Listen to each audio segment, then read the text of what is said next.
Po, unë atë identime kam të mënyra se si i shpenzojmë parat e buxhetit shtetit, dhe do të thosha që më shumë para për arsimin, më shumë para për bujqësinë dhe më shumë para për shëndetësinë. Sepse janë pikërisht këto zona ku dhe sektori privat nuk ka se që mund të bëj shumë, po më tepër është sektori publik që mund t'i mbështesi, në mënyrë që sektori privat të vjetë funksionim, sepse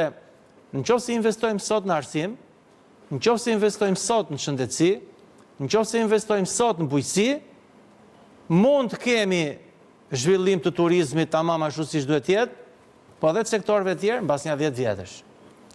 Në qoftë se mbas 10 vjetësh duam të kemi vërtet një Shqipëri më të mirë, arsim, bujqësi dhe shëndetësi, po investimet duhet fillojnë sot. Organizata Botërore e Turizmit ka 5 vjetë që ka dhënë orientimet se kush do jetë turizmi vitit 2020. Ne jemi ke strategjit 5 vjeçare, 4-5 vjeçare, strategjia 2026-2030. Është momenti që duhet një pakt politik, sepse turizmi nuk është më me cikle elektorale. Është momenti që të merr një vendim politik për të bërë një turizëm,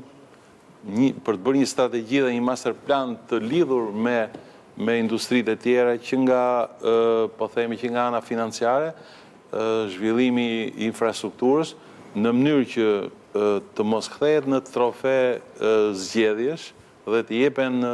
tokat apo pronat mbas çdo zgjedhje njerëzve të cilët nuk janë ata njerëzit e dur për ta bërë këtë punë. Pra një pakt politik me një miratim në parlament, në mënyrë që deri në vitin 2020 të mos ketë asnjë ndryshim, këtë gjë bëri Kroacia dhe e mbyllim këtë